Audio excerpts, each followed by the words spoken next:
할렐루야. 좋으신 하나님을 찬양합니다. 영광 감사 올려드립니다. 여러분 모두를 예수님 이름으로 축복합니다. 자, 오늘은 전도서 마지막 부분입니다. 27절로 29절 말씀 묵상합니다.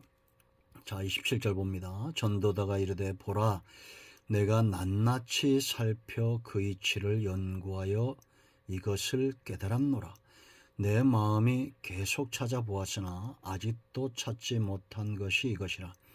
1000사람 가운데서 한 사람을 내가 찾으나 이 모든 사람들 중에서 여자는 한 사람도 찾지 못하였느니라. 내가 깨달은 것은 오직 이것이라. 곧 하나님은 사람을 정직하게 지으셨으나 사람이 많은 꾀들을 낸 것이니라. 아멘.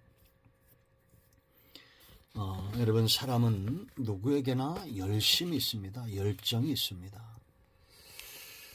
게으른 사람이 있다 이렇게 말하는데, 제가 볼 때 참 게으름도 아무나 못하는 열심인 것 같아요. 잠을 여러분 10시간 막 20시간 잔다고 생각해 보세요. 그게 보통 사람 할 수 있는 일입니까? 없는 일이죠. 중요한 것은 세상엔 두 가지 열심이 있다는 겁니다. 하나는 선한 열심이죠. 유익한 열심, 의로움, 선, 좋은 것에 대한 열정이 있습니다. 실제로 이런 사람들이 우리 주변을 어떻게 합니까?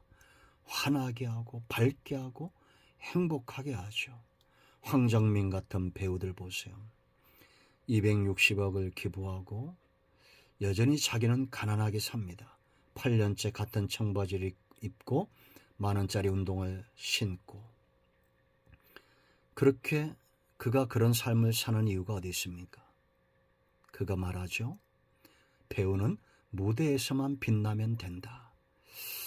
참 깨달음을 주는 말입니다. 저는 그 배우의 그런 고백을 들으면서 참 생각이 많아졌습니다. 우리 성도의 무대는 어딜까? 하나님 앞이죠. 고람되어. 하나님 앞에 사는 사람은 동력이 다른 사람들입니다. 원동력, 엔진이 달라요. 우리 안에는 은혜가 있습니다. 말씀이 있습니다. 그리스도의 보혈의 은총이 있습니다. 그러면 우리는 어떤 열정을 내야겠습니까?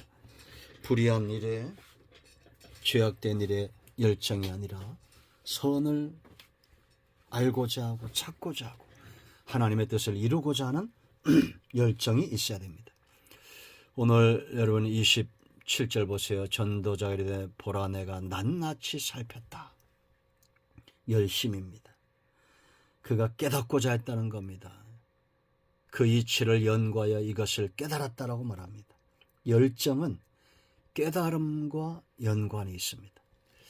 여러분, 감옥에 간 죄수들이 더 많은 그 비법, 잘못된 거죠. 죄를 짓는 그 비법을 알아가지고 나오는 그런 일들이 있다고 말합니다.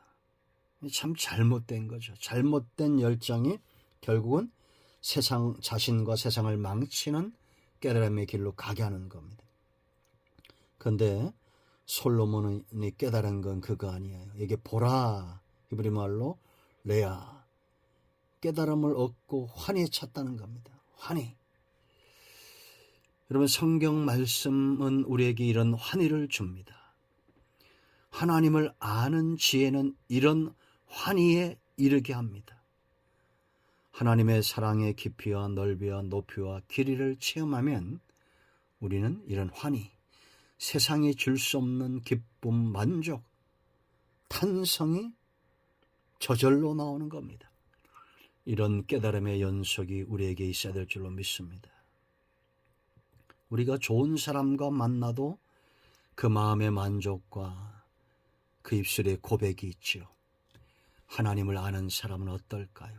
하늘을 보고 땅을 보고 온 우주를 만물을 보고 하나님께서 그 손가락으로 지으신 이 온 천지 만물이 얼마나 귀한지 우리의 머리에 관을 씌우시고 하나님의 형상으로 창조된 우리의 삶을 돌이켜볼 때 얼마나 감사가 나오겠습니까? 그게 깨달은 게 있어요. 그 깨달음은 뭐냐? 자, 28절 보세요. 내 마음이 계속 찾아보았으나, 열정이죠. 아직도 찾지 못한 것이 이것이라. 1000사람 가운데서 한 사람을 내가 찾았으나 이 모든 사람들 중에서 여자는 한 사람도 찾지 못하였느니라. 이 말씀을 가지고 여자는 원래 죄인이고 악하고 비하해서는 안 된다는 얘기입니다. 그 여자를 비하하는 것이 아니라 지금 이 솔로몬이 깨달은 것은 참으로 하나님을 경외하고 그로 인하여 지혜를 얻고 그 지혜로 세상의 모순된 것과 죄에 대한 고민을 해결하는 이것이 참으로 어렵다는 것을 깨달은 겁니다. 여러분, 하와는 누굽니까? 죄의 시조다라고 말하죠. 여러분, 하와만 죄를 졌습니까? 아담도 똑같습니다. 그러므로 사람은 참으로 그 힘과 지혜로 극복하지 못하는 것이 죄고 모순된 삶임을 그가 깨달은 겁니다. 그만큼 어렵다는 겁니다. 인간의 죄성을 여기 가진 존재를 여자에 비유한 거지 여자만 이렇다는 것이 아니에요. 그러므로 여러분, 우리가 어제도 살펴봤지만 이런 깨달음이 중요합니다. 참으로 인간은 연약하구나. 하나님을 경외하고 지혜를 얻어 세상의 모든 이치를 알고 이 모순된 세상 가운데서도 여전히 하나님은 인내하시고 섭리로 은혜를 베푸신 것을 깨닫고 철저하게 통회하고 하나님을 의지하는 삶을 살고자 하는 것. 이런 사람이 1000사람 가운데 한 사람 정도 된다는 거예요. 그런데 그 사람들 가운데도 여자는 없다는 것은 이만큼 그런 사람을 찾기가 어렵다는 겁니다. 자, 두 번째 보세요. 29절. 내가 깨달은 것은 오직 이것이니라. 곧 하나님은 뭐라 했습니까? 사람을 정직하게 지으셨으나 사람이 많은 꾀를 낸 것이니라. 이게 모든 인생을 이렇게 이야기한 거예요.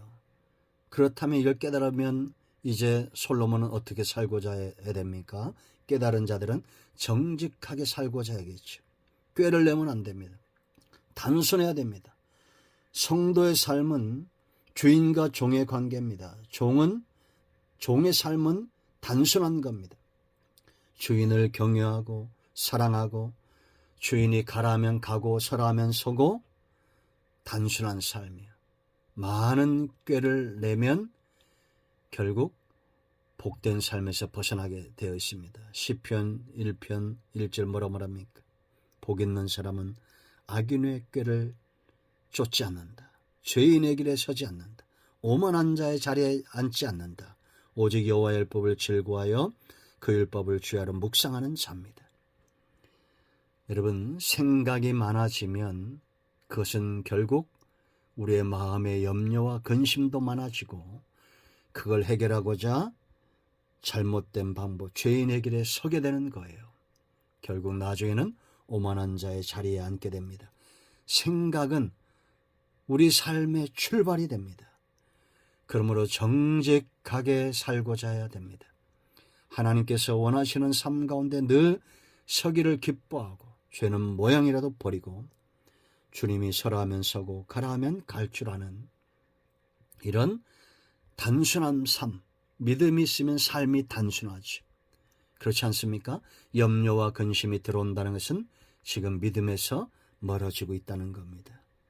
믿음이 멀어지는 것은 정직함에서 멀어지는 겁니다. 우리 모두가 하나님이 기뻐하는 삶 가운데 정직하며 단순하게 서기를 축원드립니다. 기도합니다. 예수님의 이름을 의지하여 기도합니다. 이 말씀대로 되게 하여 주시옵소서. 우리 가운데 마음이 상한 자, 병든 자 치유하시고 회복시켜 주시기를 원합니다. 예수님의 이름으로 사모하며 축복하며 치유하며 기도합니다. 아멘. 할렐루야. 응답이 오늘도 우리 가운데 임하였습니다. 아멘.